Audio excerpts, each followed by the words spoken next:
The Texas Longhorns are entering year 4 under head coach Steve Sarkisian, and coming off a 10-2 season and a loss in the college football playoffs to Washington, the Texas Longhorns have a lot to prove.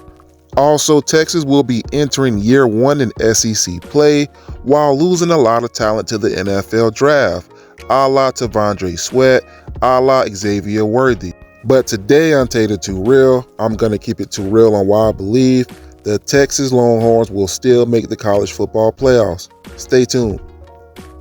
When you're looking at the 2024 Texas Longhorns, one thing is loud and clear. They are not rebuilding, they are just reloading. And to be specific with that statement, I'm talking about the receiver room because they just lost their top 3 pass catchers to the NFL and they brought in a lot of talent. Headlined by receiver Isaiah Bond from the University of Alabama. Think Jaden Waddle.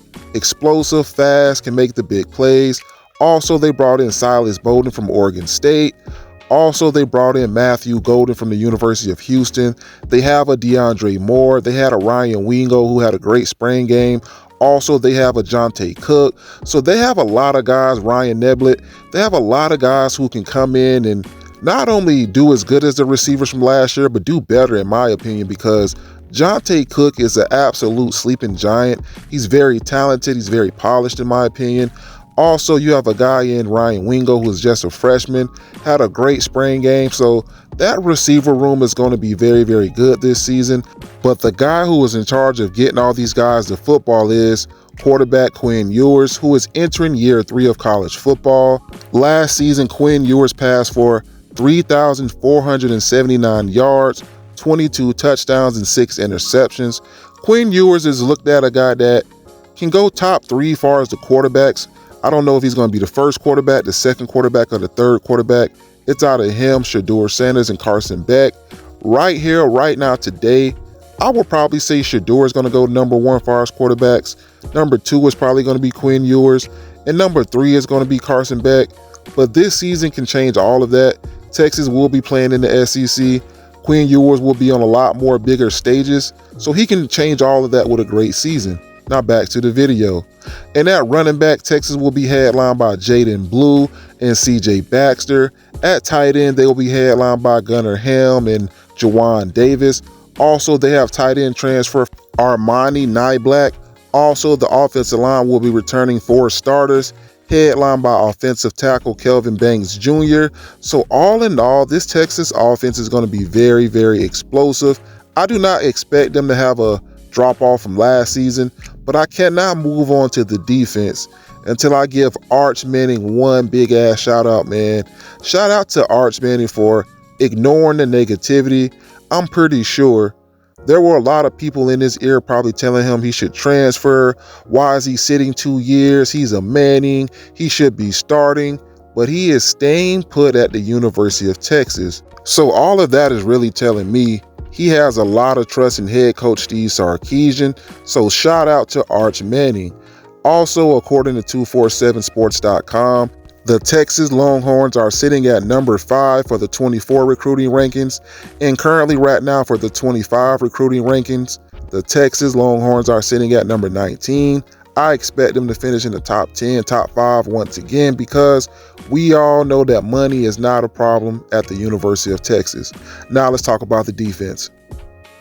The D-line was hit the hardest out of all the position groups on the defensive side of the football. They lost big T'Vondre Sweat up front to the NFL. Also, they lost the Big 12 Defensive Lineman of the Year in Byron Murphy, and they went out there and hit the transfer portal. They brought in Trey Moore from UTSA. He had 14 sacks last year. Also, they got Tioli Savea out of the University of Arizona. Also, they got big Alfred Collins, who had a pick 6 in the spring game. So it looks like they're going to be just fine on the defensive line. At linebacker, they did lose Jalen Ford to the NFL, but they will be just fine there as well, because they have Anthony Hill Jr., who will be moving from weak side linebacker to middle linebacker. He was the second leading tackler on the team last year. Also, they brought in Kendrick Blackshear from the University of Alabama. Also, they're bringing in 5-star freshman Colin Simmons, who will definitely be playing this year. So linebacker would not be a problem. At cornerback, you already know who they got. Malik Muhammad, who is a rising star right now. They brought in Andrew Mukumba from the University of Clemson for safety, so they're going to be just fine on defense. Now let's talk about their schedule. The Texas Longhorns will kick off their season August 31st versus Colorado State, and they also play teams like Georgia, Florida, Oklahoma, Kentucky, Texas A&M, Louisiana Monroe, to name a few.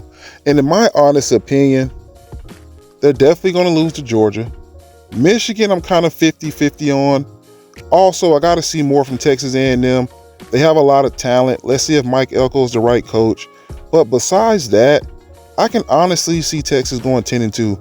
I do believe they will for sure lose to Georgia. And I can also potentially see them having a slip-up game versus Michigan or their arch rival Oklahoma, because nobody thought Oklahoma was going to beat them last year, and they did it. So do not put that past Texas to lose that game. So I'm going to say 11-1 at best, 10-2 at worst, because either way, I do not see them beating Georgia. You guys let me know what you think. This is your boy Tater Too Real, where we always keep it too what? Too real. Holla.